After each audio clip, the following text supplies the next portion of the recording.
What's going on, guys? Today's table talk, we have Mike. We found him. He actually came in today, I know. He's been skipping out on us. And then our special guest, Dallas Gant, is back again. We're going to talk training, difference in the game, and everything that he's seen today, along with some kind of random nutrition stuff we were kind of throwing around here before we started the table talk. So, okay, so obviously you play for Ohio State. What is the biggest difference you've had from high school now into college, and then even like your friends that you've seen that have gone to the pro level so far? What's the biggest change? Like, what is the difference that you see just all across the board? Well, there's a ton of differences between high school and college, at least. The first thing you notice is really the speed of the game. In high school, you go through all high school, and then I had an all-star game down in San Antonio for the last game of my senior year.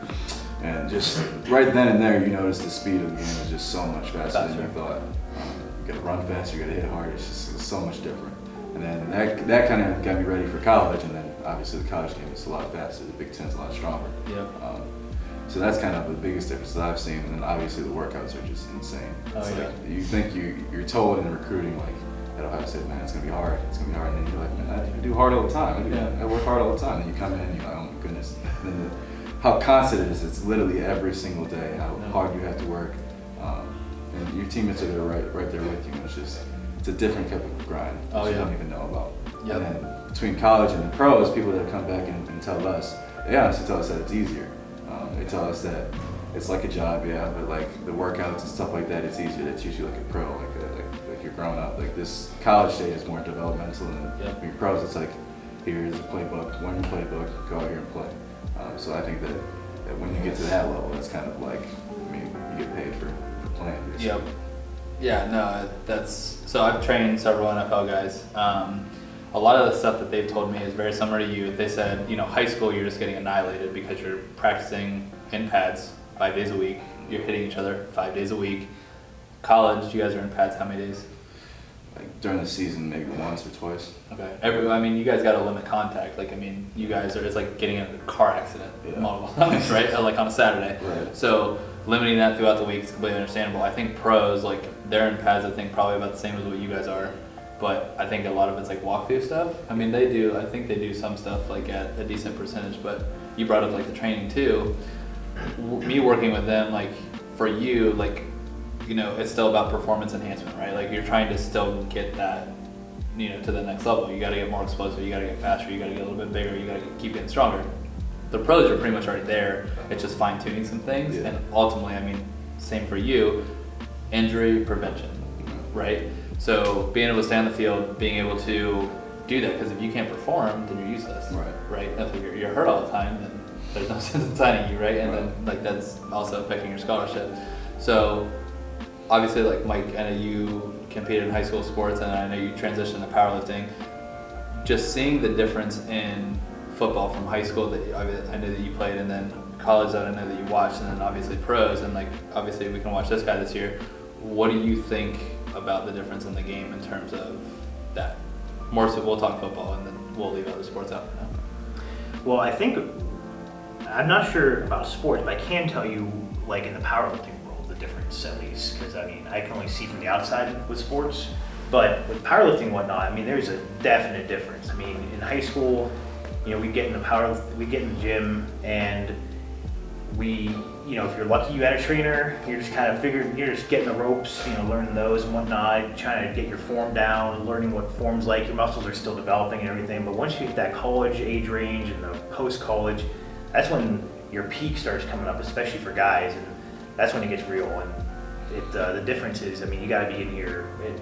It's a time commitment. It's for me, I'm learning how to treat this as a hobby that I take seriously, where it's I want to have solid numbers. If I'm not fully engaged in this, I might as well just go to Planet Fitness. No offense or anything. If we're powerlifting, of course Planet Fitness is great for just staying in shape. But if I'm trying to powerlift and engage my muscles and grow, you got to have a serious gym. You have to have somebody like this guy who's gonna push you to your limit when you're here. I don't know what you're talking about. Just being false humility right here. Whatever. So the biggest thing that like I guess I've seen is like you mentioned the speed of the game. Like the speed of the game definitely increases. It's definitely more intense. Like I mean, let's face it. Like when you go to college, like high school, not that anybody can make the team, but like you know you have so many kids. You're gonna have kids all different skill levels. You're gonna have somebody like yourself that is a Division I athlete, and then you're gonna have Johnny that like barely scraped by, barely made the team, that maybe saw 5 minutes of his entire football career, right? Then when you get to college, it gets like everybody that was, you know, average or above is going to college, right? You know, some of your lower level guys that know the game a little bit better but not necessarily don't have the athletic ability that you do are going to go Division III, somewhere in between Division II, and then the freaking nature athletes are going to Division I, right? And also the people that are really smart. I know several people that are just bookworms and very athletically gifted that can do one too. But then the pro level is like that, like 1% of that 1%, right? Like they're the very elite level guys that are just, they're bigger, they're faster, they're stronger, and they came in that way. Right. And that when they got to college, like, you know, they were already going like this and they just shot straight up, right?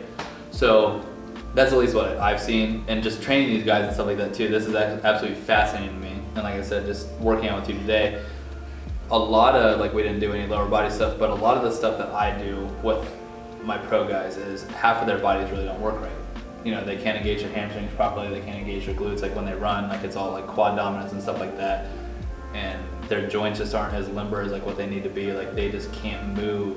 They're like, but it's a testament to how much of a freak athlete they are. Right. You know, like the first thing that I see, like I'll do just a basic assessment on them, their body's moving, stuff like that, and I'm like, dude, like you're not even using half your body. Like you can't even use your backside. I'm like, you know, I've had guys that are running 20 plus miles an hour, and I'm like, you want to get to 22? And they're like, you can give me the 22? I'm like, hell yeah, I can get you to 22. I said, like, you're hitting 21.3 right now. Like, I can get you to 22, that's easy. And they're like, how? I've never had anybody tell me that. And I'm like, well, your hamstrings suck. And then, you know, I mean, like as an athlete, like if I told you right now, like you need to improve on this, I guarantee tonight in the gym, tomorrow in the gym, the next day in the gym, you're going to go do those things, right?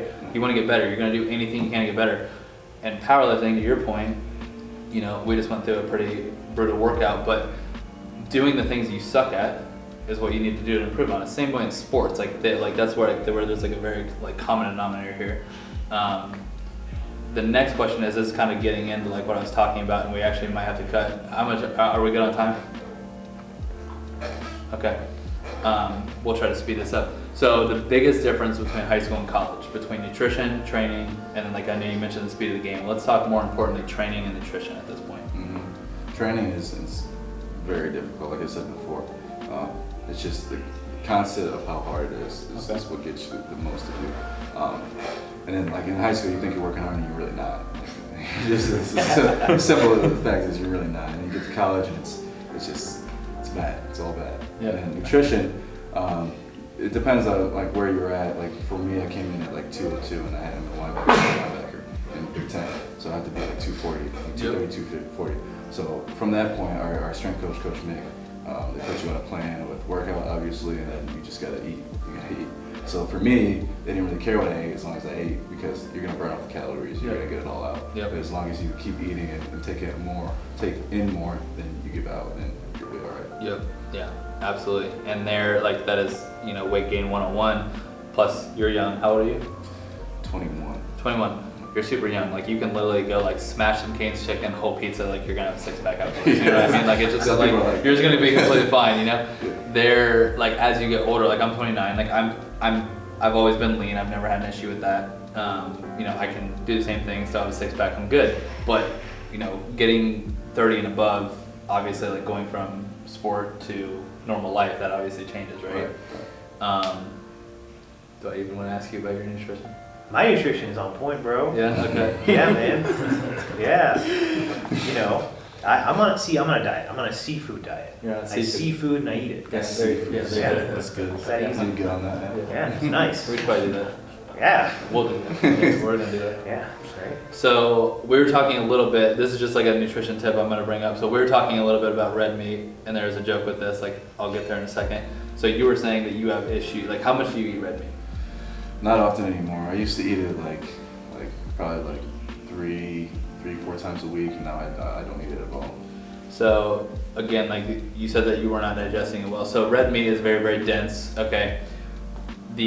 like whatever you're consuming, the enzymes that are in your stomach and also the bacteria and stuff like that's in your gut is like honestly like what is the more, like let's say you eat chicken every day. Okay, you eat chicken every day, your body's gonna be able to digest that more efficiently, and not only at the stomach level but then at the gut level, right? You're gonna produce, like there's just gonna be more bacteria that are eating that essentially, and more just like all that stuff down in there that are just eating that. So when you go throw like a steak in there, if you're used to eating chicken all the time, and it's like, well, what the hell is this? Like we don't have very many of these, so like we can't digest that very well, right? There's all sorts of stuff you can do. Like you can take digestive enzymes. I'm not big on probiotics, like unless like you kind of figure out what it is you're lacking. But a lot of those that are in your gut, like I said, if you, like let's just say you have gut bacteria A, B, C, okay? If that particular probiotic has A, B, C, you just produce more. But if you need D, E, F, and you just added more of this, you're like the ratio is completely shifted. Right. So then if this breaks down red meat and this breaks down chicken, like you're completely screwed, right?